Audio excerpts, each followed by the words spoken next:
Менің атым Қожа фильмінде басты рөлді сомдаған актер Қазақстанның еңбек сіңірген қайраткері Нұрлан Санжар қарағандылық көрерменмен жүздесті. Бұл тарихи кездесу жазушы Бердібек Соқпақбаевтың 100 жылдық мерейтойы аясында ұйымдастырылды. Халықаралық Канн кинофестивалінде арнайы сыйлыққа ие болған фильмде Қожа бейнесін келістіре сомдаған актермен әсерлі кездесу турасында.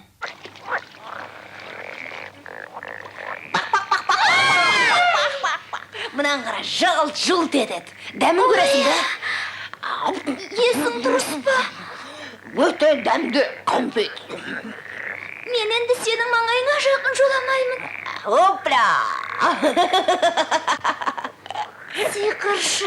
Менің атым Қожа фильмі әр отбасының, әр қазақ баласының көңілінде жатталып қалған қазақ киносының жауһарына айналған туынды. Бұл кино бүкіл қазақ киносы сапында алғашқы халықаралық марапатқа лайықталған. 1967 жылы халықаралық Канн кинофестивалінде арнайы сыйлықты иемденген тарихи киномыз. Сол кинода 12 жасында Қожа бейнесін сомдаған Қазақстанның еңбек сіңірген қайраткері, жазушы Нұрлан Санжар бүгінде 70-ті алқымдаған сценарист. Сәкен театрында ұйымдастырылған кездесуде Нұрлан Санжарға арқа жер атынан сый құрмет көрсетіліп тарту таралғы жасады.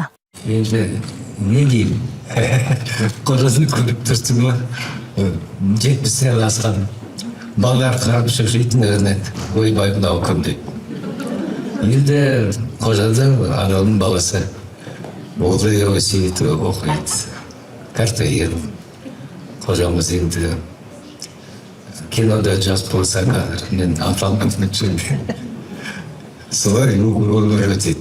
Қожа рөлін сомдаған актер Нұрлан Санжардың біздің қалаға келуі балалар жазушысы Бердібек Соқпақбаевтың 100 жылдық мерейтойы аясында ұйымдастырылған. Айта кетейік, жазушы мерейтойы ЮНЕСКО көлемінде аталып өтуде. Осы ретте Абай атындағы Қарағанды облыстық балалар кітапханасы Бердібек Соқпақбаевтың шығармашылығын насихаттауда Қожа рөлін сомдаған Нұрлан Санжармен тарихи кездесу өткізді. 12 жасында Қожа болып фильмге түскен актер көрерменге түсірілім барысындағы қызықты сәттерді бүкпесіз айтып берді. Мен бір сұрақ қойайын сізге.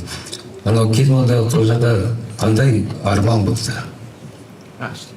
Космонавт болады. Иә, ол дұрыс емес. А кітапта қандай арман болды? Жазушы боламын деп. Сол Бердібек ағаның арманы маған тиді. Мен де жазушы боламын деп бітіріп кинодраматург болып қалдым.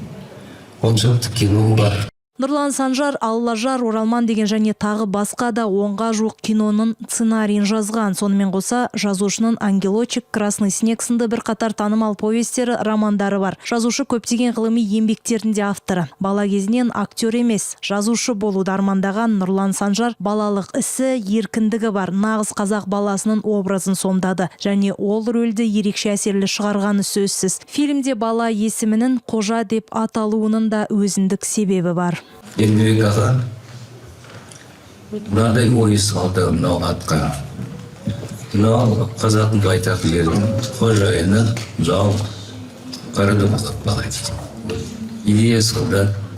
Кездесу барысында фильм түсіріліміне қатысты көптеген қызықты жайттарды бала Қожа өз айтып берді. Әсерлі кеште мен Қожадан аумайтын баламын облыстық фестивалінің қорытындысы бойынша Қожаға ұқсас бала атанған жеткіншектерді ортаға шығарып, Қожа кейпіндегі балаларға арнайы сыйлықтар табыс етті.